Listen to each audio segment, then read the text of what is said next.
सो hello dear student, good morning. आज हम exercise 3.1 के कुछ क्वेश्चंस जो हैं वो सॉल्व करेंगे। और लास्ट लेक्चर में मैंने आपको बता दिया था कि मैट्रिक्स क्या होती है और उसका ऑर्डर किस तरह से हम फाइंड करते हैं। एक बार फिर मैं आपको बता देता हूँ कि मैट्रिक्स जो है वो अरेंजमेंट है एलिमेंट का रोज़ और कॉलम के अंदर, ठीक है। और ऑर्डर क्या है? ऑर्डर वो चीज़ है कि किस तरह से हम उसको रोज़ और कॉलम में अरेंज करें, मतलब एक तरीका है। और उस ऑर्डर का जो फॉर्मूला होता था हमारे पास वो होता था m क्रॉस n। इसमें जो m है वो नंबर ऑफ रोज़ कहलाता है, यानी कि इसको हम r से रिप्रेजेंट कर सकते हैं। और जो n है वो नंबर ऑफ कॉलम्स कहलाता है, ठीक है। तो अभी ये जो एक्सरसाइज 3.1 है इसका क्वेश्चन नंबर फर्स्ट आपके सामने दिया गया है। इन द मैट्रिक्स ए, ये देखिए यहाँ पे एलिमेंट्स दे रखे हैं।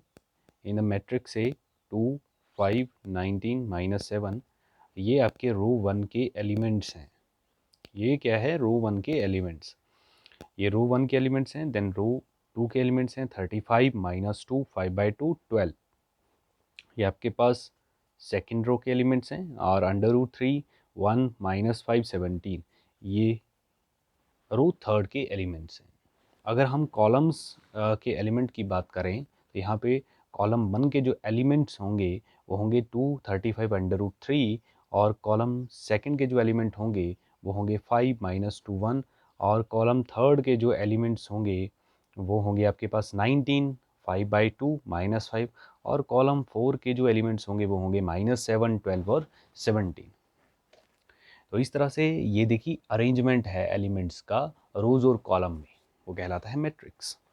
और इसके अरेंजमेंट को किस तरह से फ्लो करना है, किस तरह से बनाना है, वो कहलाएगा आपका रोज, यानी कि जिसको कि हम फॉर्मूला m क्रॉस n से रिप्रेजेंट करते हैं। तो अभी चलते हैं क्वेश्चंस की तरफ। इसके जो पार्ट दे रखे हैं 1 2 और 3 को हम जल्दी से सॉल्व करेंगे। पहला है the order of the matrix, हमें ऑर्डर फाइंड करना है।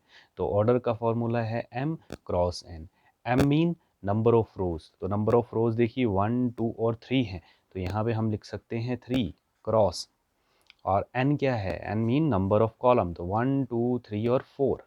तो आपके पास जो ऑर्डर इस मैट्रिक्स का आता है वो आता है 3 क्रॉस 4, यानी कि 3/4, ठीक है। सॉरी 3 बाई नहीं, 3 × 4। अगर हमें नंबर ऑफ एलिमेंट्स को फाइंड करना है, सेकंड पार्ट है इसका, नंबर ऑफ एलिमेंट्स कितने हैं। नंबर ऑफ एलिमेंट्स देखिए 4 3 12, तो आप ऐसे भी फाइंड कर सकते हो। और काउंट करके देख लीजिए 1 2 3 4 5 6 7 8 9 10 11 12। तो नंबर ऑफ एलिमेंट्स हैं हमारे पास 12। ऑर्डर है 3/4। देन जो थर्ड आपके पास पार्ट है वो दे रखा है राइट द एलिमेंट्स। अब हमें एलिमेंट्स को राइट करना है कि A13 के ऊपर कौन सा एलिमेंट है, A21 के ऊपर कौन सा एलिमेंट है, A33 के ऊपर कौन सा एलिमेंट है, A24 के ऊपर कौन सा एलिमेंट है और A23 के ऊपर कौन सा एलिमेंट है। तो देखिए किस तरह से हम मैट्रिक्स को बनाते हैं।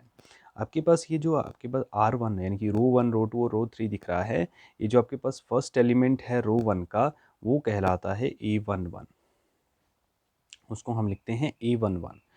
और जो सेकंड एलिमेंट है उसको लिखते हैं A12। यही ऑर्डर चला रहता है, A13 then A14 then A11।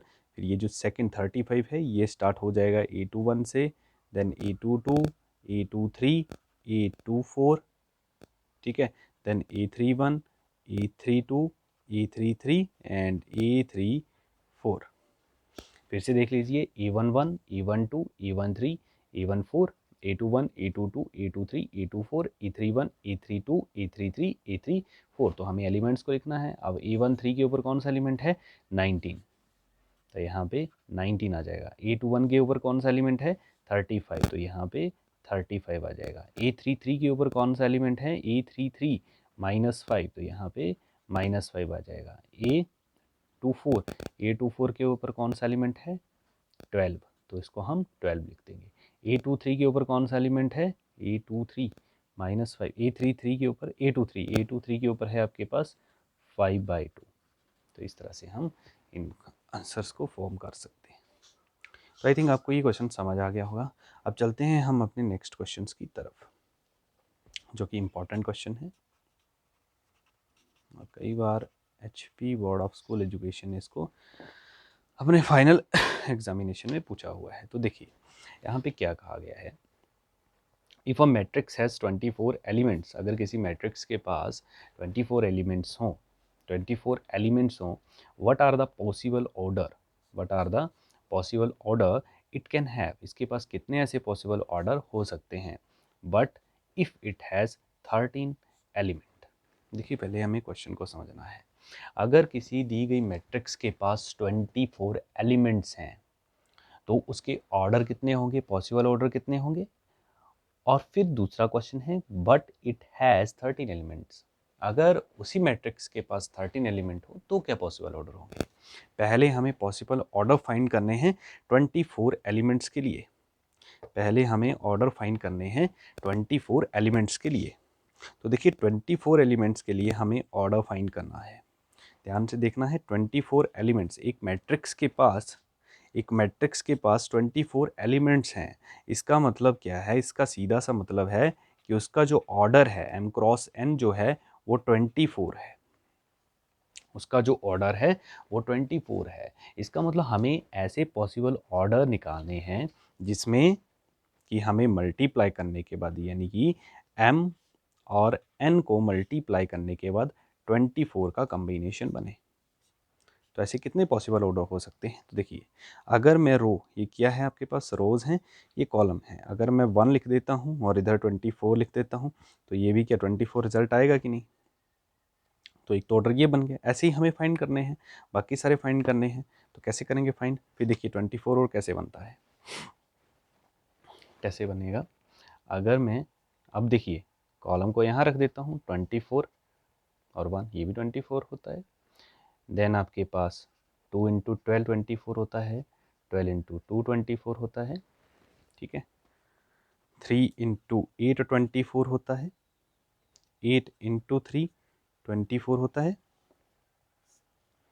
फिर देन नेक्स्ट पे चलते हैं, वहाँ पे भी हम लिख देते हैं m और साथ में n। देखिए अब 2 के टेबल से तो हो गया, 3 के टेबल से हो गया 4, यहाँ पे लिख देते हैं 4 इंटू 6, 4 6 24, ठीक है। तो यहाँ पे 6 इंटू 4 लिख देते हैं। देन 7 तो नहीं होता, 7 के टेबल में 24 नहीं आता, 8 का हो गया है, 9 का हो गया है, 12 का हो गया है, 24 का भी हो गया है। तो ऐसे पॉसिबल ऑर्डर कितने हुए हमारे पास, ऐसे पॉसिबल ऑर्डर कितने हुए हमारे पास। देखिए एक पॉसिबल ऑर्डर तो ये हो गया 1 2 3 4 5 6 7 8। आप भी चेक कर सकते हो अगर मुझसे कोई मिस्टेक हो तो, ये पॉसिबल ऑर्डर्स हैं। तो हम ऐसे बना सकते हैं। देखिए 1 के टेबल से हो गया, 2 के टेबल से हो गया, 3 के टेबल से हो गया, 4 के टेबल से हो गया, 5 के टेबल में आएगा नहीं, 6 के टेबल में नहीं आएगा, 6 के टेबल में आएगा, 7 के टेबल में आएगा नहीं, 8 के टेबल में आएगा, 9 के टेबल में नहीं आएगा, 10 के टेबल में नहीं आएगा, 11 के टेबल में नहीं आएगा, 12 के टेबल में आएगा, देन 24 के टेबल में आएगा। तो इन पॉसिबल ऑर्डर को कुछ इस तरह से लिख देते हैं कि आपके पास 1 इंटू 24, 24 इंटू 1। देखिए ये m क्रॉस n है, अभी m क्या है, यहाँ पे नंबर ऑफ रोज 1 है, 24 कॉलम है, यहाँ पे नंबर ऑफ रोज 24 है, कॉलम 1 है।